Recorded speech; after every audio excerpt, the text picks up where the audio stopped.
হযরতে উমর রাদিয়াল্লাহু তাআলা আনহু যখন ইসলাম গ্রহণ করেন, ইতিহাসটা আপনারা জানেন, ঠিক না ঠিক?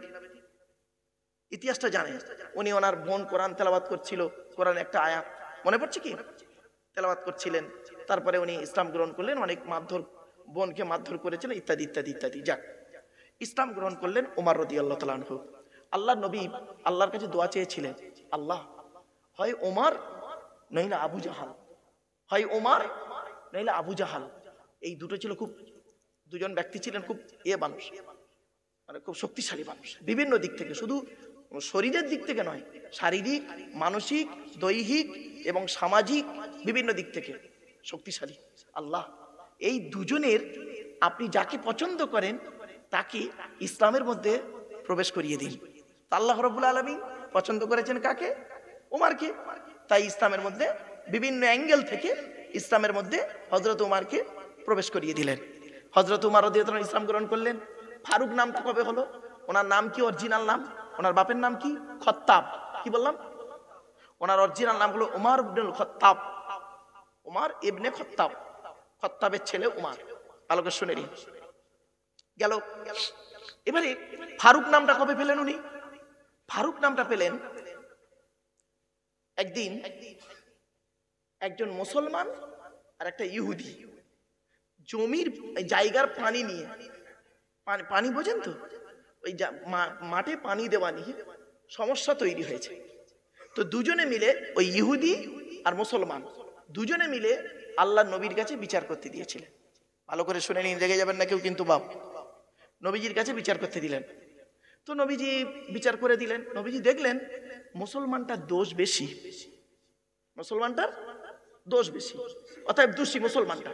অতএব নবীজি করলেন কি, ওই ইহুদিদের পক্ষে রায় দিলেন, ইহুদির পক্ষে রায় দিলেন। মুসলমানটা বলল, আমি ইসলাম গ্রহণ করেছি, আপনি আমার পক্ষে রায় না দিয়ে ওনাকে দিলেন, এই রায়টা আমার ঠিক পছন্দ হলো না, আমি যাই, ওমরের কাছে যাই। বলে ওমরের কাছে এসছে। কি খবর? তা বলছে, আল্লাহ রসুলের কাছে গিয়েছিলাম, এই দেখুন না আমি একজন ইসলাম গ্রহণকারী। হ্যাঁ, রাসূলুল্লাহ করলেন কি, ওনার পক্ষে রায় দিলেন, আমার পক্ষে রায় দিলেন না। আমি রাসূলুল্লাহর এই বিচারটাকে আমার পছন্দ হলো না, আপনি একটু সঠিক বিচার করে দিন। শুনে নিন, সঠিক বিচার করে দিন। তো হযরত ওমর রাদিয়াল্লাহু আনহু বললেন, তাই নবীজি বিচার করে দিয়েছে, সঠিক হয়নি তোমার মনে হচ্ছে? তাই, আচ্ছা ঠিক আছে দাঁড়াও। তো উনি বাড়ির ভেতরে গেলেন, একটা তরোয়াল আনলেন, এনে পুরো ওই মুসলমানটাকে দুটুকরো করে দিলেন। তো এই কথাটা বাজারে ছড়িয়ে গেল কি, যে ওমর একজন মুসলমানকে হত্যা করেছে। কথাটি নবীজির কাছে পৌঁছালো। নবীজির কাছে পৌঁছাতে নবীজি বললেন, ওমর সত্যি তুমি কি একজন মুসলমানকে হত্যা করেছো? বলছি, ইয়া রাসূলুল্লাহ দেখুন, ও আপনার কাছে বিচার করতে এসেছিল, আপনি বিচার করে দিয়েছেন। যেখানে মুহাম্মদ সাল্লাল্লাহু আলাইহি সাল্লাম বলেন কুল কায়নাতের রাহমাতুল লিল আলামিন, যাকে আল্লাহ নির্বাচন করে নবী রাসূল করে পাঠিয়েছেন, আর তার বিচার যদি ওর পছন্দ না হয়, তাহলে আমার আমার আইনে হলো তার মৃত্যুদণ্ড ছাড়া কোন রাস্তা নয়। তখন বলে, আমি ন্যায় বিচারকে পক্ষপাতিত্ব করি। তখন রাসূলুল্লাহ বললেন, ওমর তুমি হলে ফারুক। ফারুক মানে হলো ন্যায় আর অন্যায়কে যে পৃথক করে তাকে বলা হয় ফারুক। জোরে বলুন, জোরে বলুন। সেই দিন থেকে হযরত ওমর রাদিয়াল্লাহু তাআলা আনহুর নামের শেষে লাগানো হলো ওমর ফারুক। এবার সেম হলো কি, সেটাকে আমরা কি করলাম, আমরা সেটাকে কিভাবে চালালাম? রাগ করবেন না কেউ কিন্তু। সেটাকে আমরা চালালাম কি, পদবী হিসেবে চালিয়ে দিলাম, ফারুকি বংশ বের করলাম, ফারুকি, ফারুকি বের করলাম। আরে ওই শব্দটা, ওই শব্দটা, ওই বিশেষণটা একমাত্র, ওই অ্যাডজেক্টিভটা, ওই মৌসুফটা একমাত্র উমারের জন্য তখনই প্রযোজ্য ছিল, আদার্স কারোর জন্য নয়। রাসূলুল্লাহর কারোর জন্য ব্যবহার করিনি। আমরা সেটাকে কি করলাম, ফারুকি বংশ বের করে ফেললাম। ফারুকি বংশ কিভাবে বের করলাম? আচ্ছা বলুন তো, ওমর রাদিয়াল্লাহু তাআলা আনহুর সন্তান আব্দুল্লাহ ইবনে ওমর, আব্দুল্লাহ তার ছেলের নাম, ওমরের ছেলের নাম আব্দুল্লাহ। আচ্ছা কোনদিন আপনারা শুনেছেন আব্দুল্লাহ ফারুকি লিখতে? কোন সাহাবীর মুখে শুনেছেন? কোন হাদিসে পেয়েছেন আব্দুল্লাহ ফারুকি? আব্দুল্লাহ ইবনে ওমর, ওমরের সন্তান আব্দুল্লাহ। আফসোস আমাদের এই জায়গাটায়। এই যে কথাগুলি বললাম সাময়িক আপনাদের শুনতে যেন মনে হলো আমি বিরোধীমূলক কথা বলছি, তাই না বাবা? না, সঠিক চোখটা আজ খুলে দিলাম। হয়তো আপনাদের কাছে মনে হবে যে উনি বিরোধীমূলক কথা বলছে, না, আমি সঠিক তথ্যটা তুলে দিলাম। আপনারা আমাকে একটা দেখিয়ে দেন যে আবু বকর সিদ্দিক রাদিয়াল্লাহু তাআলা আনহুর সন্তান আব্দুল্লাহ, তিনি লিখেছেন আব্দুল্লাহ সিদ্দিকী বা আব্দুর রহমান সিদ্দিকী, অথবা ওমারের একজন সন্তান তিনি লিখেছেন আব্দুল্লাহ ফারুকি, দেখেননি। রাসূলুল্লাহর মুখ থেকে যার জন্য কথাটি বেরিয়েছে তার জন্য ওটা যথেষ্ট। জোরে বলুন সুবহানাল্লাহ। উসমান গনি, উসমান গনি শব্দটা হযরত উসমানের জন্যই ওটা প্রযোজ্য। শুধু তাই নয়, আলী কাররামাল্লাহু ওয়াজহা যে শব্দগুলো বেরিয়েছে কল্পনা করতে পারবেন না। চলুন, অধিকার গেলাম না, আসছে। হযরতে আবু বকর সিদ্দিক রাদিয়াল্লাহু তাআলা আনহুর স্তরটা দেখি, সম্মানটা কোথায়। হযরত উমারের সম্মানটা কোথায় দেখি। একটা কথা আপনাদের বলে যাচ্ছি, কোরআনে আল্লাহ পাক বলেছেন নবীদের মধ্যে কোনোদিন উঁচু নিচু করতে যাবে না। লা নুফাররিকু বাইনা আহাদিন মির রুসুলিহি, লা নুফাররিকু বাইনা আহাদিন মির রুসুলিহি। রাসূলদের মধ্যে কোনোদিন পৃথক করবেন না। এ উঁচু, উনি বড়, উনি নিচু, উনি ছোট, খবরদার বলবেন না। প্রত্যেক রাসূল, প্রত্যেক নবী তার জামানায় তিনি শ্রেষ্ঠ। যারা বলুন না, বুঝতে পারলাম না আপনাদের। প্রত্যেক নবী, প্রত্যেক রাসূল তার জামানায় তিনি শ্রেষ্ঠ। মুসা নবীর জামানায় মুসা নবী শ্রেষ্ঠ, ঈসা নবীর জামানায় ঈসা নবী শ্রেষ্ঠ, ইব্রাহিম নবীর জামানায় ইব্রাহিম নবী শ্রেষ্ঠ। তবে হ্যাঁ, প্রত্যেক নবী এসেছেন গোত্র ভিত্তিক, কিছু বুঝতে পারছেন? গোত্র ভিত্তিক এসেছেন, কিন্তু শেষ নবী যিনি এসেছেন তিনি হলেন কি কুল কায়নাত ভিত্তিক। যারা বলুন সুবহানাল্লাহ সকলে। আচ্ছা, এটা তো স্বাভাবিক, এই কথাটা আপনাদের বুঝতে হবে কেন, এটা পৃথক করে বলার দরকার নেই। আর স্কুলের হেডমাস্টার যিনি হন, আর অ্যাসিস্ট্যান্ট টিচার যিনি হন, আর স্টুডেন্ট যারা হয়, ভেবে দেখুন, হেডমাস্টার যিনি হন তিনি কি শুধু ওই ম্যাথের টিচারের জন্য হেডমাস্টার? বলুন না, না বেঙ্গলি টিচারের জন্য হেডমাস্টার, ইংলিশের টিচারের জন্য হেডমাস্টার, টোটাল টিচারদের জন্য হেডমাস্টার। শুধু টোটাল টিচারও নয়, টোটাল স্টুডেন্টদেরও হেডমাস্টার। তো বিশ্বনবী মুহাম্মদ সাল্লাল্লাহু আলাইহি ওয়াসাল্লাম কুল সমস্ত নবীদের নবী, হেড নবী, আবার সমস্ত উম্মতের সেরা নবী, গাইডার। জোরে বলুন সুবহানাল্লাহ। এই জন্যই তো তাওরাতে যেগুলো পানি পাবেন, তাওরাতে বেশ কিছু তথ্য কোরআনে আছে, ইনজিলে বেশ কিছু তথ্য কোরআনে আছে, জবুরে বেশ কিছু তথ্য কোরআনে আছে। এজন্য তাওরাত, জবুর, ইনজিল পড়লে আপনি বুঝতে পারবেন। অরিজিনালগুলো, নকলগুলো তো সব উল্টোপাল্টা করে ফেলেছে। আজ আমি আপনাদের কাছে 10টা এমন হারাম জিনিস আছে যেটা কোরআনেও এসছে, আদম নবীর উপরে নাজিল হয়েছে, ইব্রাহিম নবীর উপরে নাজিল হয়েছে, প্রত্যেক নবীর উপরে তার জামানা এই 10টা হারাম জিনিস নাজিল হয়েছে। এমনকি এই কোরআনেও সেই 10টা হারাম জিনিস আছে। জোরে বলুন সুবহানাল্লাহ। সে 10টা হারাম আপনাদেরকে আমি কথাগুলো তুলে ধরবো। তার আগে হযরত আবু বকর সিদ্দিক রাদিয়াল্লাহু তাআলা আনহু, হযরত ওমর ফারুক রাদিয়াল্লাহু তাআলা আনহুর স্তরটা একটু বুঝে নিই। চলো, আবু বকর সিদ্দিক রাদিয়াল্লাহু তাআলা আনহু, আল্লাহ রাসূল বলেছেন, এই পৃথিবীতে যদি আমি কারোর সঙ্গে বন্ধুত্ব করতাম, এই পৃথিবীতে যদি আমি কারোর সঙ্গে বন্ধুত্ব করতাম, লাত্তাখাযতু আবা বকরি খলিলা।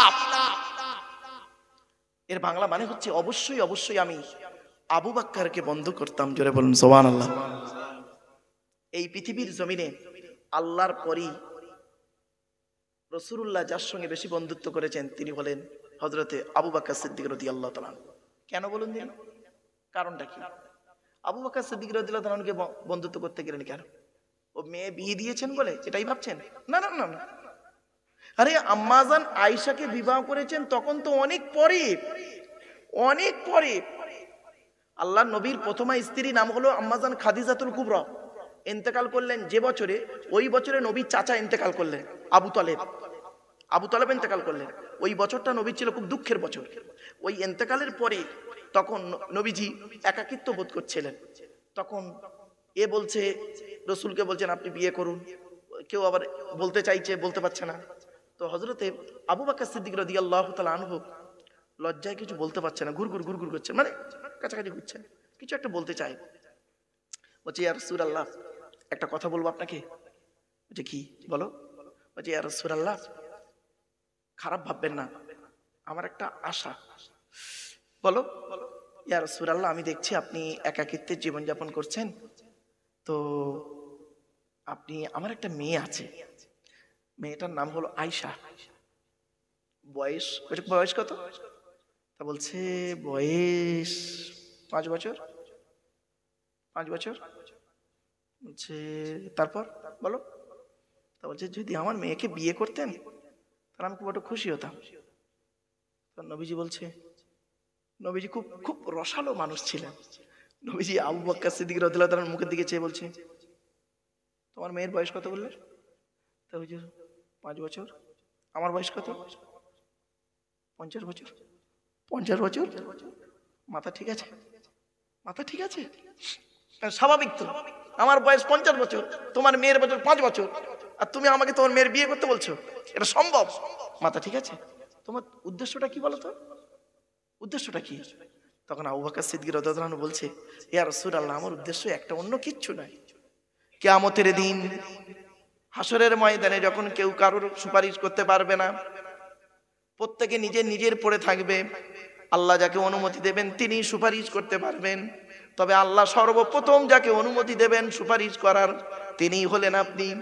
অতএব আমার উদ্দেশ্য হলো একটাই, এই আবু বকর পৃথিবীর জমিনে এমন কোনো কাজ করতে পারিনি, জান্নাত আমার জন্য হয়ে যাবে। আমি এতটুকু বলতে পারবো না, তবে এতটুকু যেন কিয়ামতের মাঠে বলতে পারি, ওগো আল্লাহ, ওগো দয়াময়, আজকের দিনে হাসরের ময়দানে আপনি যার কথা শুনবেন তার সঙ্গে আমার কিছু না হোক একটা রক্তের সম্পর্ক রয়েছে, বৈবাহিক সম্পর্ক। আপনি কোরআনে বলেছেন, সূরা ফুরকানে বলেছেন আল্লাহ যে আমি আল্লাহ পৃথিবীর জমিনে তোমাদের সম্পর্ক বাড়িয়ে দিয়েছি, শ্বশুর জামাইয়ের সম্পর্ক দিয়েছি, এই ওসিলায় আমি যেন কিয়ামতের মাঠে বলতে পারি, আজকের আপনি যার অনুমতি দেবেন কথা বলবে সকলের প্রথম, তিনি হলেন আমার জামাই। এই ওসিলায় যেন আল্লাহ পাক আমাকে নাজাত দান করে। এটাই উদ্দেশ্য, অন্য কোনো উদ্দেশ্য নাই। বললো তাই? নবীজি চুপ করে গেলেন, সেদিন আর কিছু বললেন না, শুনে নিন ঘটনা, কিছু বললেন না, বাড়ি চলে গেলেন। পরের দিন জিবরাইল ফেরেশতাকে আল্লাহ পাঠিয়েছে। জিবরাইল এসে বলছে, ইয়া রাসূলুল্লাহ, একটা কথা বলবো আপনাকে। জি বলুন। বলছে, আমি এই আপনার প্রথমা স্ত্রী খাদিজা রাদিয়াল্লাহু তাআলা আনহা ইন্তেকালের কয়েকদিন আগে আপনাকে একটা মেয়ের ছবি দেখিয়েছিলাম, মনে আছে? ঘটনাটা শুনে নিন তাহলে। বলবো না? শুনে নিন। আল্লাহ আম্মাজান খাদিজা যখন শরীরটা একটু অসুস্থ হয়ে গেছে, তখন আল্লাহ নবী একটু চিন্তিত। তো হঠাৎ জিবরাইল ফেরেশতা এসে একজন মেয়ে ছেলের ছবি দেখিয়েছিলেন, মেয়ে ছেলের ছবি। তো জিবরাইল বলছেন, ইয়া রাসূলুল্লাহ, এই মেয়েটা দেখতে ভালো? তো রাসূলুল্লাহ বলছেন, হ্যাঁ, খারাপ নয় তো, ভালো তো, আল্লাহ সৃষ্টিজীব কোনোদিন খারাপ হয়? ভালো। তখন রাসূলুল্লাহ বলছেন, আচ্ছা জিবরাইল, ভাই জিবরাইল, এই মেয়েটার ছবি দেখানো হচ্ছে কেন আমাকে? এই মেয়েটার ছবি দেখাচ্ছেন কেন? কারণটা কি জানতে পারি? জিবরাইল বললেন, ইয়া রাসূলুল্লাহ, ইয়া হাবিবাল্লাহ, হুজুর, এই যে মেয়েটির ছবি আপনাকে দেখিয়ে দিয়ে যাচ্ছে আজকে, আপনার জীবনের শেষ নিঃশ্বাসটা ত্যাগ হবে এই মেয়েটির কোলে মাথা রেখে। সে কি? তাহলে আমার খাদিজা কি হবে? আল্লাহ রাসূলকে বললেন, ইয়া রাসূলুল্লাহ, আপনার খাদিজা কয়েকদিনের মধ্যে ইন্তেকাল করবে, আল্লাহর ডাকে সাড়া দিয়ে চলে যাবে, তারপরে এই নারীটি আপনার স্ত্রী হবে। তাই সেদিন থেকে রাসূলুল্লাহ বুঝতে পারলেন খাদিজা আর পৃথিবীতে বেশি দিনের অতিথি নয়, হয়ে গেল। ঠিক আবু বকর সিদ্দিক যেদিন বললেন, তার পরের দিনে জিবরাইল ফেরেশতা এসে বলছেন, ইয়া রাসূলুল্লাহ, ইয়া হাবিবাল্লাহ, হুজুর, কয়েকদিন আগে আমি যে মেয়েটার ছবি দেখিয়েছিলাম, আমি আপনাকে দেখিয়েছিলাম, সেই মেয়েটা অন্য কেউ নয়, উনি হলেন আবু বকরের কন্যা আয়েশা। তখন নবীজি চুপ করে গেলেন। পরের দিন এসে বললেন, আবু বকর, তুমি তোমার মেয়েকে আমার সঙ্গে বিয়ে দিতে পারো। কি বুঝলেন আবু বকর কেমন ব্যক্তি এবার বুঝতে পারছেন? শুধু তাই নয়, আরবের মানুষেরা যখন রাসূলুল্লাহকে বয়কট করেছিল, জানেন কি? বয়কট করেছিল। মানে ঘটনাটা বলি, আরবের মানুষেরা এসেছে, এসে আবু তালেবকে বলছে, নবী চাচাকে বলছে, নবীকে তো ডাইরেক্ট বলতে পারছে না, চাচা আবু তালেব বেঁচে আছে, মোতাওয়াল্লি বেঁচে আছে, বলছে আবু তালেব একটা কথা বলবো, কিছু মনে করো না, তুমি কিছু মনে করো না, তোমাকে একটা কথা বলছি, তুমি ভালো মানুষ, সম্পর্ক আছে, ভালো থাকবে, শোনো। কি বলো? এই তোমার ভাইপো যা কারবার শুরু করেছে, খুব সমস্যা তৈরি হচ্ছে, এক কাজ করো, হয় তুমি ভাইপোকে ছেড়ে দাও, ছেড়ে দাও, আর নইলে গ্রাম ছেড়ে দাও, কি করবে সিদ্ধান্ত নাও। ব্যাস, তখন আবু তালেব চুপ করে আছেন। কিছুক্ষণ পরে ওনার আব্বার কথাটা মনে পড়েছে, শুনে নিন।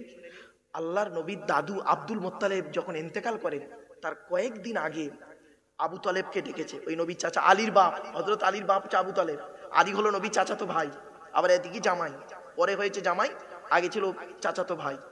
তো করেছে কি, আব্দুল মোত্তালেব মানে নবীর দাদু আবু তালেবকে ডেকেছে, চাচাকে ডেকে বলছে, আবু তালেব এদিকে এসো, মোহাম্মদ এদিকে এসো, দুজনকে ডেকেছে, ডেকে বলছে, আব্দুল মোত্তালেব হাতটা বাড়িয়েছিল, হাতটা বাড়িয়েছে, বাড়িয়ে বলছে, আবু তালেব তোমার হাতটা দাও। তা আবু তালেব বাপ বলেছে, হাত দিয়েছে। মোহাম্মদ দাদু ভাই তোমার হাতটাও দাও, দিয়েছে। তারপরে আব্দুল মোত্তালেব বাম হাতটা দিয়েছে। তাহলে দুই হাতের মাঝখানে কার কার হাত বলুন, একটু কথা বলুন আমার সাথে। চাচা আবু তালেব আর নবী মোহাম্মদ সাল্লাল্লাহু আলাইহি ওয়াসাল্লামের হাত, আর নিচে দাদুর হাত, উপরে দাদুর হাত দিয়ে বলছে, আবু তালেব আমি তোমার বাপ আব্দুল মোত্তালেব, জীবনে তোমাদের কাছে আমি সন্তান বাপ হিসেবে কারোর কাছে কিছু চাইনি, তবে আজকের একটা কথা তোমার কাছে চাইবো, ওয়াদা। কিসের ওয়াদা বলুন আব্বা? বলছে, আমার এই এতিম নাতি মোহাম্মদকে আমি তোমার হাতে তুলে দিয়ে যাচ্ছি, তুমি আমার সঙ্গে প্রতিজ্ঞা করো যতদিন বাঁচবে সুখ দুঃখে এই নাতি মামা তোমার ভাইপোকে যত্ন করে রাখবে। তা আবু তালেব বলেছিলেন, আব্বা আমি আজ ওয়াদা করলাম যতদিন বাঁচবো কোনোদিন আমি এ প্রতিজ্ঞা ভঙ্গ করব না, সবকিছু ছেড়ে দেবো, তাও বি আচ্ছা মোহাম্মদকে ছাড়বো না। ব্যাস, যেই আরবের লোকেরা এসে বললো যে এই আবু তালেব দেখো এটা ঠিক হচ্ছে না, হয় তোমার ভাইপো ছাড়ো, নইলে তুমি গ্রাম ছেড়ে দাও, তোমার ভাইপো আমাদের খুব ডিস্টার্ব করছে, ইত্যাদি ইত্যাদি অনেক প্রশ্ন, যাই হোক অধিকার যাচ্ছে না। তখন ওই আবু তালেবের ওই আব্বার কথা মনে পড়ে, তখন বলল, শোনো আমি ভাইপো ছাড়তে, এই গ্রাম ছাড়তে রাজি, ভাইপো ছাড়তে রাজি নয়। কেমন মহব্বত দেখেছেন, কেমন মহব্বত। আচ্ছা এখান থেকে কি শিক্ষা নিলেন, কি শিক্ষা নিলেন? আমি তো ঘটনাটা বললাম, আপনারা সুবহানাল্লাহ বললেন, কি শিক্ষা নিলেন? ওয়াজ শুনলে হবে না, একটা ঘটনা শুনলেন, ওর থেকে আমাদের কি লাভ হলো, ওই লাভটা কি, শিক্ষাটা কে নেবেন? তাহলে আবু তালেব ভাইপোর জন্য বাপের প্রতিজ্ঞাকে ভঙ্গ না করে গ্রাম ছাড়তে বাধ্য হলো, আর আপনি এমন চাচা, বাপ মারা গেছে, ভাইপোর মার খাওয়া বাবার লাইন করেছেন পার্টির নেতা দিয়ে। শুধু তাই না, আপনি এমন চাচা, ভাইপোর আচালা বাঁশ দিয়েছেন, আপনি আবার চাচা বলে দাবি করেন। বাপ মরে গেছে, চাচা বেঁচে আছে, ভাইপোদের সম্পত্তি নিজের নামেই রেকর্ড করে বসে আছেন, উনি আবার হাজী সাহেব। দেখেছেন, এত সহজ আপনি ভাবলেন? আপনাদের কে শেখালো এই গালে দাঁড়িয়ে মাথায় টুপি দিলে জান্নাতি? কে শেখালো আপনাদের এই গালে দাঁড়িয়ে মাথায় টুপি দিলে জান্নাতি? শুনবেন, একটু ধৈর্যের পরিচয় দিন, চলুন। এবারে আবু তালেব বলল, ঠিক আছে ঠিক আছে, এই চল চল আব্বু চলো। ব্যাস চলে গেল। কোথায় গেল জানেন? গ্রাম থেকে দূরে একটা গাছের তলায় থাকতে লাগলো। বহুদিন বয়কট, গ্রামে ঢুকলে কুয়া থেকে পানি নিতে দেয় না, কি কষ্ট। আল্লাহ রসুল বলছেন, সেই দিন করেছে কি আমার চাচা, আমরা এমন খাবার খেতাম, দেখেছি গাছের পাতাও পর্যন্ত আমাদের খেতে হয়েছে। সেই সময় একটাই মানুষ ওই আবু বকর সিদ্দিক কয়েকদিন দেখে সোজা গিয়ে আমাদেরকে বলল, আমি রিস্ক নিলাম, আমার চাচাকে বলে আমাদেরকে নিয়ে আবার উনি চলে এলেন। এই অবদান আজও রয়ে গেছে। জোরে বলুন সুবহানাল্লাহ। আপনি ভাবছেন আবু বকর সিদ্দিক কেমন ব্যক্তি? এবার আসছি, আল্লাহর নবী যখন রাষ্ট্রপতি হলেন মদিনার রাষ্ট্রপতি কে তখন? মুহাম্মদ সাল্লাল্লাহু আলাইহি ওয়াসাল্লাম, আল্লাহ রাসূল। তো আবু বকর সিদ্দিক রাদিয়াল্লাহু তাআলা আনহুকে একটা মন্ত্রী পদ দিলেন। মন্ত্রীর পদ। কি মন্ত্রী ছিল জানেন? শুনে নিন, খাদ্যমন্ত্রী। কি বললাম? খাদ্যমন্ত্রী। কি আদর্শ দেখুন আবু বকর সিদ্দিক রাদিয়াল্লাহু আনহু, খাদ্যমন্ত্রী। তো ওনাকে পারিশ্রমিক দেওয়া হতো। তো সেই পারিশ্রমিক আয়েশার আম্মা জানকে দিতেন। তো আবু বকরের দুই স্ত্রী, মনে রাখবেন, আয়েশার মা আলাদা, আর আয়েশার একটা বোন ছিল, আম্মা জান আয়েশার একটা বোন ছিল, শতাতো বোন, তার নাম হলো আসমা। দুটো এক নয়, এক মায়ের পেটে দুই বোন নয়। আয়েশার আম্মা জান আলাদা, আসমার আম্মা জান আলাদা, এটা মাথায় রাখবেন, ভুলে যাবেন না। দুই বোন, শতাতো বোন, কিন্তু আম্মা জান আলাদা, বাপ একটা। চলো, তো এবারে করলেন কি, আবু বকর সিদ্দিক রাদিয়াল্লাহু তাআলা আনহু করতেন কি, প্রতিদিন যে পারিশ্রমিকটা দেওয়া হতো উনি ওনার স্ত্রীকে দিতেন। তো একদিন করেছে কি, উনি কত ন্যায় বিচারক ছিল দেখুন, ভাবতে পারবেন না। আবু বকর সিদ্দিক রাদিয়াল্লাহু তাআলা আনহু একদিন বাড়ি এসেছেন, আসতে ওনার স্ত্রী একটু হালুয়া করে দিয়েছেন, হালুয়া। তো আবু বকর সিদ্দিক রাদিয়াল্লাহু তাআলা আনহু বলছেন, কি ব্যাপার, আজকের হালুয়া করেছো তুমি, কোথায় পেলে হালুয়ার সরঞ্জাম? তা বলছে, আপনি প্রতিদিন যে পারিশ্রমিকটা আমাকে দেন, তার থেকে আমি প্রতিদিন কিছু কিছু কিছু করে বাঁচিয়ে রাখি, বাঁচিয়ে রেখে একদিন একটু হালুয়া করে দিয়েছি। কিচ্ছু বললেন না। পরের দিন গিয়ে বললেন অর্থমন্ত্রীকে, বললেন, অর্থ ডিপার্টমেন্টে যিনি ছিলেন তাকে বলছেন যে আমাকে কাল থেকে যে পারিশ্রমিক দেওয়া হয় তার থেকে একটু কমিয়ে দেবেন। কি বুঝলেন? কিছু বুঝতে পারছেন আমার ওই কথাগুলো? ইসলামিক রাষ্ট্রতন্ত্র কিভাবে তৈরি হয়েছে সারা পৃথিবী গবেষণা করছে, এই কথাগুলো নিয়ে। কি আশ্চর্য তার জীবন চরিত্র। শুধু তাই নয়, রাসূলুল্লাহ যুদ্ধের ময়দানে যাবেন, আল্লাহর অর্ডার এসেছে যে আল্লাহর নবী জীবনে যত যুদ্ধ করেছেন, মনে রাখবেন, আত্মরক্ষার জন্য করেছেন। কি বললাম? এটা সব সময় যেন মাথায় রাখেন আপনারা। আল্লাহ রাসূল এমন কোন যুদ্ধ করেননি জীবনে, কোন ঐতিহাসিক লিখতে পারেননি, এমনকি পিকে হিট্রির মতো ব্যক্তি, পিকে হিট্রি, তিনিও বলছেন। শুধু তাই নয়, মাইকেল এইচ হার্ট তিনিও বলছেন যে প্রফেট মুহাম্মদ সাল্লাল্লাহু আলাইহি সাল্লাম যত যুদ্ধ করেছেন, কোন যুদ্ধ তিনি আগে করতে যাননি, আত্মরক্ষার জন্য যুদ্ধটা করেছেন। প্রত্যেকটা যুদ্ধ আত্মরক্ষার জন্য। 29টা যুদ্ধের মধ্যে 2টো যুদ্ধে শরীক ছিলেন, 27টা যুদ্ধ শহীদ ছিলেন।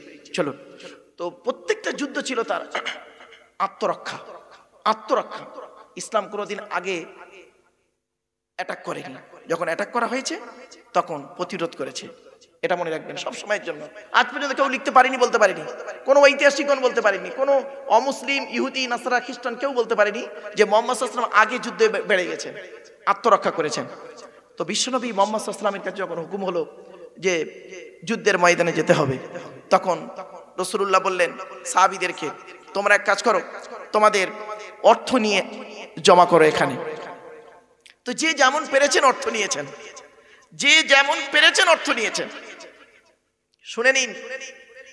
হযরতে উমারকে জিজ্ঞাসা করা হলো, উমার তুমি কি এনেছো? বলছে, আমি কিছুটা স্ত্রীর জন্য রেখে এসেছি বাড়িতে, বাকিটা নিয়ে এসেছি। আর একজন এক এক রকম বলছে। সর্বশেষে নবীজি আবু বকর সিদ্দিক রাদিয়াল্লাহু তাআলা আনহুকে বলেছিলেন, আবু বকর তুমি কি এনেছো? আবু বকর বললেন, আমি বাড়িতে যা ছিল সব নিয়ে এসেছি। বাড়িতে কিছু রেখে আসুনি? বাড়িতে দুজন রেখে এসেছি, আল্লাহ আর আল্লাহ রসুলকে রেখে এসেছি। জোরে বল। কি ভাবলেন? এই সেই আবু বকর। এমনি মুহাম্মদ সাল্লাল্লাহু আলাইহি ওয়াসাল্লাম বললেন, পৃথিবীতে যদি আমি বন্ধু করতাম, আবু বকরের সঙ্গে বন্ধুত্ব করতাম। এ কথাটা আপনারা বুঝতেই পারলেন না? আমরা সেই আবু বকর সিদ্দিক রাদিয়াল্লাহু তাআলা আনহুর জীবন চরিত্রটাকে নিয়ে কোনোদিন মূল্যায়ন করিনি। এজন্য আপনাদের অনুরোধ করে বলে যাচ্ছি, আবু বকর সিদ্দিক রাদিয়াল্লাহু, আমি ওই জন্য বলেছি যে সাহাবিকার নুজুম, নবীজি বলেছেন আমার সাহাবীরা নক্ষত্রের ন্যায়, যাকে অনুসরণ করবেন তার মাধ্যমে জান্নাত পাবেন। যে কোনো সাহাবীকে অনুসরণ করুন, প্রত্যেকটা সাহাবীর আদর্শ একদম কোরআন হাদিস মোতাবেক। জোরে বলুন সুবহানাল্লাহ।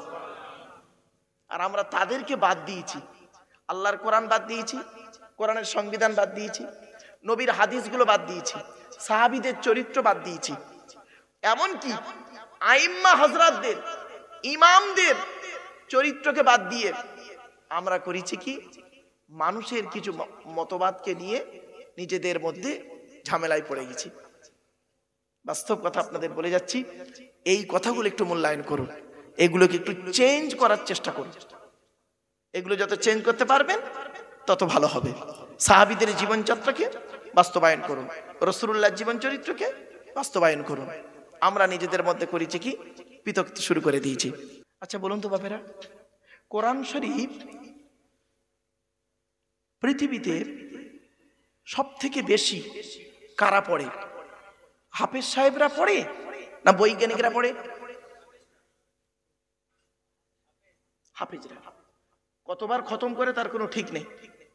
তো একজন হাফেজ সাহেব সারা বছরই বহুবার খতম শুরু থেকে শেষ পর্যন্ত শেষ করলো। একজন বৈজ্ঞানিক, তার অত সময় নেই, কোরআনে 2-4টা আয়াত নিয়ে সারা বছর গবেষণা করলো। পার্থক্য কি জানেন?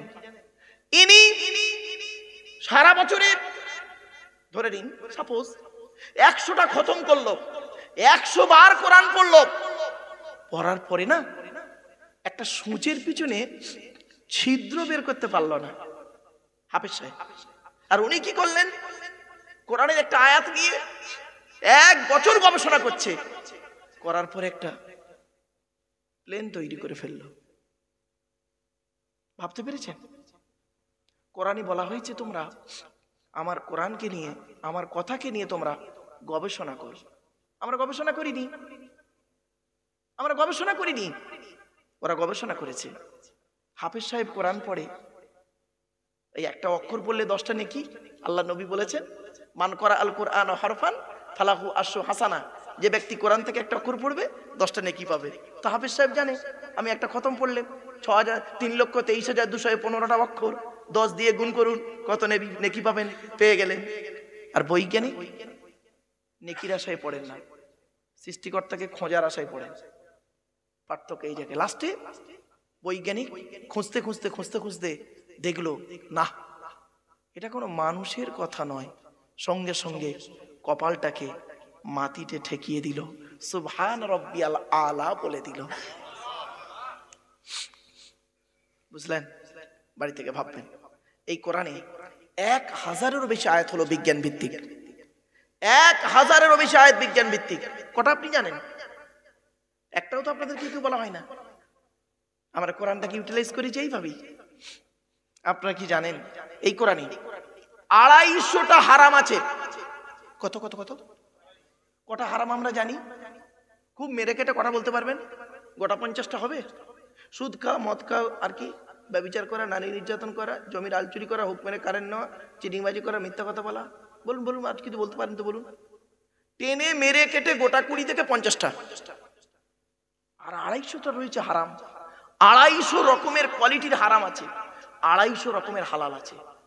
500 আয়াত হলো হারাম আর হালাল, 1000 আয়াত হলো বিজ্ঞান ভিত্তিক, 1000 আয়াত হলো উদাহরণ দিচ্ছে আল্লাহ পাক। আমরা তো একটাই নিয়ে আলোচনা করতে পারিনি, দুঃখের বিষয়। এই জন্য বাপ, আমি যেখানেই যাই চেষ্টা করি কোরআনটাকে মানুষের কাছে তুলে ধরতে। কি নেবেন বলুন কোরআন থেকে? আপনারা সবই রয়েছে এর ভিতরে, আমরা একবারও পড়িনি, গবেষণা করিনি। চলুন আজ একটা একটা করে টু দি পয়েন্টের উপরে কয়েকটা কথা বলবো বাপ। আসছি, সৃষ্টিকর্তার পরিচয়টা আমি দিয়ে দিয়েছি প্রথম। এবার আসছি, সৃষ্টিকর্তা যুগে যুগে নবী রসুল পাঠিয়েছেন। পৃথিবীতে কত নবী এসেছেন? 1,24,000। কত কত কত? এগুলো মনে রাখবেন, এগুলো মনে রাখার জিনিস। 1,24,000 নবী। রসুল এসেছে কটা? 313 অথবা 315 জন। কেতাব এসেছে কটা? মোট 104টা। কত? 104টা। 100টা হলো সহিফা, ছোট ছোট ছোট ছোট। আর চারটা হলো বড় বড়। চলুন 104টার পরিচয়টা দিয়ে দিই। কার উপরে কটা এসছে? পৃথিবীর সর্বপ্রথম মানব যাকে আমরা বলি আদম, আদম নবীর উপরে এসেছে 10টা। কটা? 10টা সহি। ইব্রাহিম নবীর উপরে এসেছে 10টা। কত হলো? কত? 20টা। মনে রাখবেন এগুলো। ইদ্রিস নবীর উপরে এসেছে 30টা। কত হলো? 50। শীষ নবীর উপরে এসেছে 50টা। কত হলো? 100। মুসা নবীর উপরে এসেছে রমজান মাসের 6 তারিখে তাওরাত কিতাব 1000 পারা বা খণ্ড। রমজান মাসের 6 তারিখে মুসা নবীর উপরে এসেছে একটা। কত হলো? 101। দাউদ নবীর উপরে জবুর বলে একটা কিতাব পাঠিয়েছিলেন 150 পারা বা খণ্ড। রমজান মাসের 12 তারিখে একটা। কটা? 102।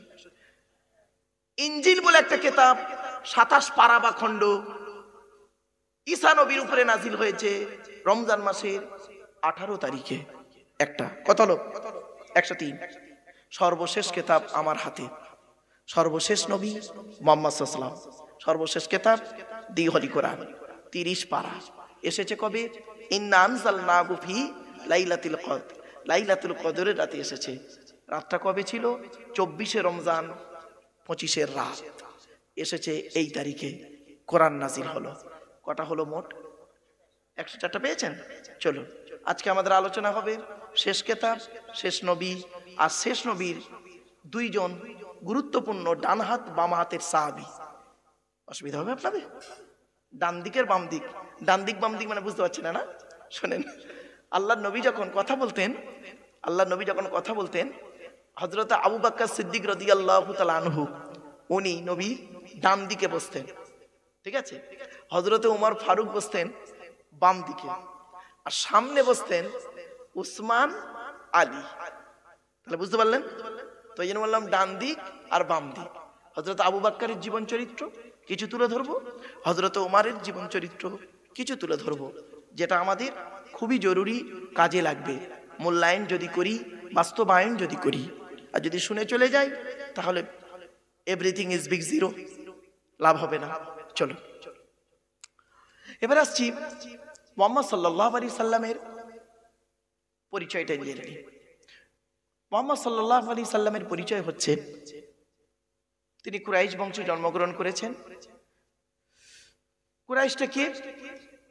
মুহাম্মাদের বাপের নাম আব্দুল্লাহ, আব্দুল্লাহর বাপের নাম আব্দুল মুত্তালিব, আব্দুল মুত্তালিবের বাপের নাম আব্দে মান্নাফ, আব্দে মান্নাফের বাপের নাম হাশেম, হাশেমের বাপের নাম কুসাই, কুসাইয়ের বাপের নাম কিলাব, কিলাবের বাপের নাম মুর্রা, মুরার বাপের নাম লুবাই, লুবাইয়ের বাপের নাম কাব, কাবের বাপের নাম গালিব, গালিবের বাপের নাম ফিগির, ফিগির থেকে কুরাইশ বংশ এসেছে। তার মানে টেনে টেনে বললে মনে হয় সুবহানাল্লাহটা জোরে বলতেন। বুঝেছি, মানে আপনারা টান খুব ভালোবাসছেন। এখন সেই পুরাতন অভ্যাসটা রয়ে গেল। গলাশিয়ার মানুষ, এত ভালো একটা পরিচয় দিলাম মুহাম্মদ সাল্লাল্লাহু আলাইহি ওয়াসাল্লামের, সুবহানাল্লাহ একটু জোরে বলা গেল না? একবার সুবহানাল্লাহ বলে 10টা নাকি জোরে বল সুবহানাল্লাহ। কি আশ্চর্য! আসুন, নবীর বাপের নাম আব্দুল্লাহ, মায়ের নাম আমিনা, দাদার নাম আব্দুল মুত্তালিব, দাদির নামটা কি? নেতিলা বিনতে খব্বাব ব্র্যাকেটে ফতেমা, কেউ বলেছেন সামিরা। নবীর নানার নাম আব্দুল ওয়াহাব জুহরি, নবীর নানির নাম বারিরা বা বাররা, নবীর দুধবার নাম হালিমা, নবীর দুধ বাপের নাম হারেস, নবীর দুধ ভাইয়ের নাম আব্দুল্লাহ, নবীর বাপের নাম আব্দুল্লাহ, নবীর দুধ ভাইয়ের নাম আব্দুল্লাহ। দুটো জন এক করে ফেলবেন না। নবীর জন্ম 570 খ্রিস্টাব্দে। ইংরাজি কি মাস ছিল? 29শে আগস্ট। আরবি মাস ছিল রবিউল আউয়াল মাস 12 তারিখ, মতান্তরে 9 তারিখ, সোমবার শোবেসা থেকে সময়। আরবের মক্কা নগরী কুরাইশ বংশে নবীর জন্ম। নবীর বাপেরা হলো 10 ভাই, নবীর মায়েরা হলো 19 বোন। নবীর 9টা চাচা, 18টা খালা, 6টা ফুপু, 7টা ছেলে মেয়ে। নবীর 9টা চাচার নাম কি? বড় চাচার নাম হারেস, জুবায়ের, মুকাইহিম, ফাইদাক, সাইদাক, আবু লাহাব, হামজা, আব্বাস, আবু তালেব। নবীর বাপ আব্দুল্লাহ। ব্যাস। নবীর ছেলে মেয়ে 7টা, 3টে পুত্র সন্তান, 4টে কন্যা সন্তান। 3টে পুত্র সন্তানের নাম কি? বড় ছেলেটার নাম কাসিম, তাহির বা তৈয়েব, ছোট ছেলেটার নাম ইব্রাহিম। 4টে কন্যা সন্তান, জয়নাব, রুকাইয়া, উম্মে কুলসুম, ছোট মেয়েটার নাম ফাতেমা, যার ঔরসে 2 সন্তান হাসান আর হুসাইন রাদিয়াল্লাহু তাআলা আনহুমা। ক্লিয়ার? ব্যাস। আমি সংক্ষিপ্তভাবে পরিচয় কেন দিলাম? আল্লাহর পরিচয় দিয়েছি, আমার রাসূলের পরিচয় একটু জানার দরকার। আপনি নবীর পরিচয় জানবেন না, কেমন আপনি নবীর ভক্ত? খালি ইয়া নবী সালাম আলাইকা বলাটাই শেষ, ব্যাস এইটুকুই না? চলো আরেকটা প্রশ্ন করছি আপনাদের। আচ্ছা বাপেরা, এটা কি রাজারহাট থানা? হ্যাঁ, রাজারহাট থানা। আচ্ছা, এই রাজারহাট থানায় বা এই পশ্চিম বাংলায় এমন কোন কলেজের প্রফেসরকে দেখেছেন আপনারা, বা কোন ইউনিভার্সিটির লেকচারারকে দেখেছেন, বা কোন টিচারকে দেখেছেন যিনি তার প্রতিষ্ঠানে 60 বছর বয়স পর্যন্ত চাকরি করেছেন? চাকরি করার পরে তাকে যদি জিজ্ঞাসা করা হয়, স্যার আপনি এই প্রতিষ্ঠানে 60 বছর বয়স পর্যন্ত চাকরি করেছেন, তা আপনি একটু দয়া করে বলবেন আপনার 60 বছরের চাকরি জীবনে যত স্টুডেন্ট পড়িয়েছেন, ছাত্র এবং ছাত্রী, প্রত্যেকটা 100% পারফেক্ট? উনি বলতে পারবেন? বলুন বলুন। পারবেন না। তবে এতটুকু বলতে পারেন যে আমার জ্ঞানমতে যত ছাত্রছাত্রী পড়িয়েছি 99.9% ভালো। দু একটা চোর ডাকাত বদমাইশ গুন্ডা বদমাইশ হতে পারে, ঠিক না বেঠিক? 100% ভালো বলতে পারবেন না, ঠিক না বেঠিক? কিন্তু আফসোসের বিষয় কি জানেন, শুনবেন, চমকে যাবেন। এই পৃথিবীতে একজন টিচারের আগমন ঘটেছিল, এই পৃথিবীতে একজন প্রফেসর এসেছিলেন, এই পৃথিবীতে একজন গাইডার এসেছিলেন, এই পৃথিবীতে একজন মেসেঞ্জার এসেছিলেন, এই পৃথিবীতে একজন টিচার এসেছিলেন, যার জন্ম হয়েছিল 570 খ্রিস্টাব্দে। ইংরাজি ছিল 29শে আগস্ট, আরবি ছিল রবিউল আউয়াল মাসের 12 তারিখ, মতান্তরে 9 তারিখ, সোমবার শবে সাদেক, অর্থাৎ 570 খ্রিস্টাব্দে 29শে আগস্ট সোমবারে তার জন্ম। আর মৃত্যু হয়েছিল, ইন্তেকাল হয়েছিল কবে জানেন? 632 খ্রিস্টাব্দে জুন মাসের 8 তারিখ সোমবার। এই বিগত 63 বছর তিনি পৃথিবীতে ছিলেন। এই 63 বছরের জীবনে কোনোদিন মিথ্যা কথা বলেননি, লোকে তাকে আল আমিন বলে দিল। আর আমি একজন টিচার, জীবনে যে কত মিথ্যা কথা বলেছি তার কোনো ঠিক নেই। চলুন, শুধু তাই নয়, তিনি যত ছাত্রছাত্রী পড়িয়েছেন না, ছাত্রদের নাম দিলেন সাহাবি, কি বললাম? আর ছাত্রীদের নাম দিলেন সাহাবিয়া, স্ত্রীলিঙ্গ, সাহাবিয়া। তিনি যত ছাত্রছাত্রী পড়িয়েছেন, পড়ানোর পরে তিনি নিজেই তার ছাত্রছাত্রীদের সম্পর্কে সার্টিফিকেট দিচ্ছেন। শুনবেন, তিনি বলছেন, আসহাবিকান নুজুম বিআইয়িকুম ইক্তিদাইতুম ইহতিদাইতুম। ও পৃথিবীর মানুষেরা শোনো, আমার যত ছাত্রছাত্রী রয়েছে সাহাবী সাহাবিয়ারাম, তারা প্রত্যেকটা হলো নক্ষত্রের ন্যায়, যাকে ধরে অনুসরণ করে চলবে তার মাধ্যমে কিয়ামতের মাঠে জান্নাত পেয়ে যাবে। পারবেন এমন কোন টিচার? সেই টিচারের আজকের আলোচনা। 63 বছরের জীবন কাহিনী আপনাদেরকে কটা বলবো, কিভাবে বলবো, কোন দিক থেকে বলবো। এবং তার সঙ্গী যারা ছিল দুজন, আজকের আমাদের দুজনের আলোচনা হবে হযরতে ওমর ফারুক রাদিয়াল্লাহু তাআলা আনহু, হযরতে আবু বকর সিদ্দিক রাদিয়াল্লাহু তাআলা আনহু। আচ্ছা, আমরা প্রাথমিক অবস্থাটা আজকে একটু জেনে নিই।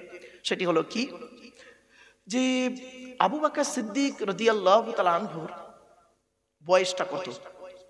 আচ্ছা, আবু বকরের পরিচয়টা কি একটু জানি। আল্লাহর নবীর সঙ্গে আবু বকর সিদ্দিক রাদিয়াল্লাহু তাআলা আনহুর পরিচয়টা কি জানেন? বৈবাহিক সম্পর্ক হলো শ্বশুর জামাই। কি বললাম? কে শ্বশুর? আবু বকর শ্বশুর, মুহাম্মদ সাল্লাল্লাহু আলাইহি ওয়াসাল্লাম জামাই। আচ্ছা, এটা হলো বৈবাহিক সম্পর্ক পেলেন। এবার আসছি বয়সের সম্পর্কটা একটু দেখি।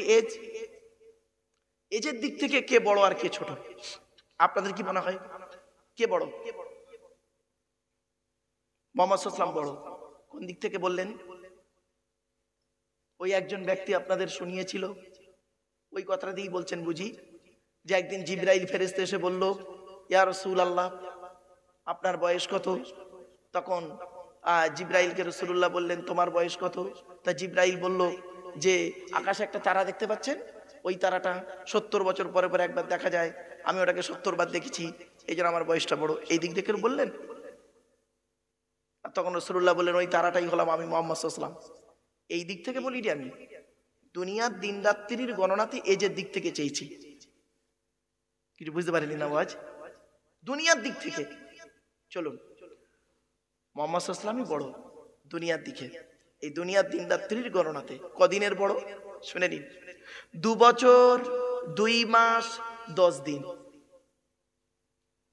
2 বছর বলেন ক বছর? মনে রাখবেন এগুলো, এসব টু দি পয়েন্টের আলোচনা গো বাবা। 2 বছর 2 মাস 10 দিনের বড় হলো আল্লাহর নবী, আর 2 বছর 2 মাস 10 দিনের ছোট হলো আবু বকর সিদ্দিক রাদিয়াল্লাহু তাআলা আনহু। ক্লিয়ার? আচ্ছা, আমি আবু বকর সিদ্দিক বলছি কেন? ওনার নাম কি আবু বকর সিদ্দিক? না, অরিজিনাল পরিচয় একটু জেনে নিন আজকে। এখান থেকে একটা মারাত্মক ভুল আপনাদের ভেঙে যাবে, মারাত্মক ভুল ভেঙে যাবে। কিন্তু কেউ রেগে যাবেন না দয়া করে আমার উপরে। সাময়িক শুনতে কেমন লাগবে, কিন্তু রেগে যাবেন না। ওনার নাম হলো আবু বকর ইবনে কুয়াফা। আবু বকরের বাপের নাম হলো কুয়াফা। কি বললাম? কুয়াফা। ইবনে কুয়াফা মানে কুয়াফার সন্তান। তো আবু বকর ইবনে কুয়াফা। সিদ্দিক নামটা কবে এলো? মুহাম্মদ সাল্লাল্লাহু আলাইহি সাল্লাম মেরাজে গিয়েছিলেন।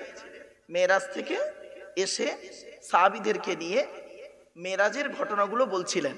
তেমত অবস্থায় আবু জাহাল, আবু জেহেল নয়, আবু জাহাল রাস্তায় আবু বকর আসছেন, আর আবু জাহাল গিয়ে বলছে, এই এই আবু বকর, এই তোমার বন্ধু, তোমার বন্ধু, তুমি তো তার কথা ছাড়া ওঠো না। কি হয়ে শুনেছো? বলছে কি? বলছে সে নাকি আজকে রাতে গিয়ে একদম জান্নাত জাহান্নাম বাইতুল মুকাদ্দাস থেকে শুরু করে একদম জেরুজালেম থেকে শুরু করে সব ঘুরে টুরে এসে, মানে ইত্যাদি ইত্যাদি তাচ্ছিল্যমূলক কথাবার্তা এসব করে এসছে। আবার জান্নাত জাহান্নাম দেখেছে, আল্লাহর সঙ্গে কথা বলেছে, ইত্যাদি ইত্যাদি ইত্যাদি বলছে। তখন আবু বকর সিদ্দিক রাদিয়াল্লাহু তাআলা আনহু উনি করলেন, আবু বকর ইবনে কুয়াফা উনি করলেন কি, চুপ করে থাকলেন। কিছু ওর বলাগুলো হয়ে গেল। হয়ে যাওয়ার পরে বলছে, তোমার কি মত, এতে বিশ্বাস হয় তোমার? বলো, তুমি তো একটা জ্ঞানমান মানুষ, ভদ্র মানুষ, বলো দেখি এটা সম্ভব? তখন আবু বকর ইবনে কুয়াফা কি বলেছিল জানেন? আমার নবীর মুখ থেকে যদি এই কথাটা উনি বলে থাকেন, তাহলে আমি বিশ্বাস করি এটা 100% সত্য। ব্যাস, এখানে ভালো করে বুঝে নিন এই জায়গাটায়। তো উনি করলেন কি, বাড়ি গেলেন, মুহাম্মদ সাল্লাল্লাহু আলাইহি ওয়াসাল্লামের কাছে এলেন। আসার পরে রাসূলুল্লাহ জিজ্ঞেস করলেন, কি আবু বকর, কি ব্যাপার?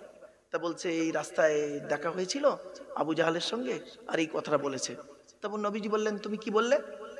বললো, ইয়া রাসূলুল্লাহ, আমি তখন বলেছি যে আমার নবীর মুখ থেকে যদি কথাটা বের হয়ে থাকে, তাহলে আমি এটা বিশ্বাস করি, এটা সত্য কথা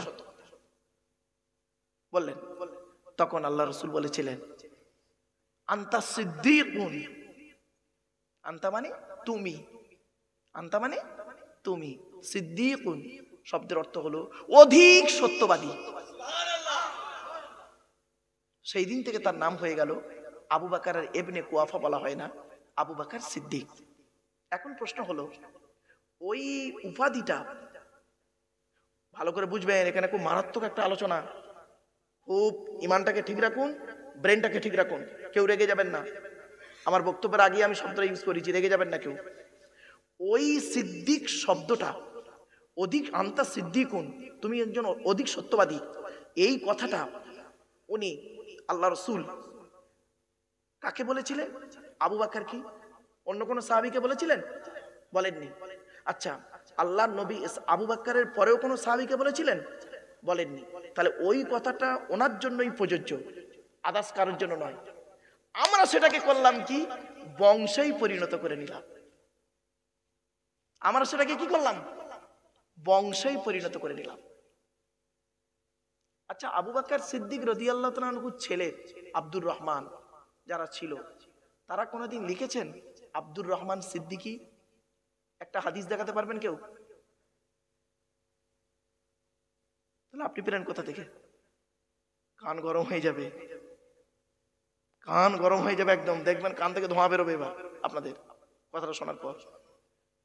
ওই শব্দটা, ওই আদর্শটা, ওই টাইটেলটা, ওই লকবটা একমাত্র আবু বকরের জন্য প্রযোজ্য, আদার্স কারোর জন্য প্রযোজ্য নয়। ঠিক না বেটি? আমরা সেটাকে পদবী হিসেবে চালিয়ে আসছি। জাস্ট ফর এক্সাম্পল, এটা গেল একটা দিক। আর একটা দিক বলছি, আসি বাম দিকের ফেরেশতা সাহাবীটার নাম কি? হযরত ওমর। ওনার নাম কি, পুরো নাম? ওমর ফারুক, তাই তো? ওনার ফারুক ওনার নাম নয়। ওই ঠিক ওই আবু বকরের মধ্যে একটা টাইটেল আছে, ভাই রাসূল দিয়েছিলেন। শুনে নিন ঘটনাটি। আফসোস এই জায়গাটায়, যে মিথ্যা কথা বলে তাকেও সিদ্দিক বলতে ঘৃণা লাগে।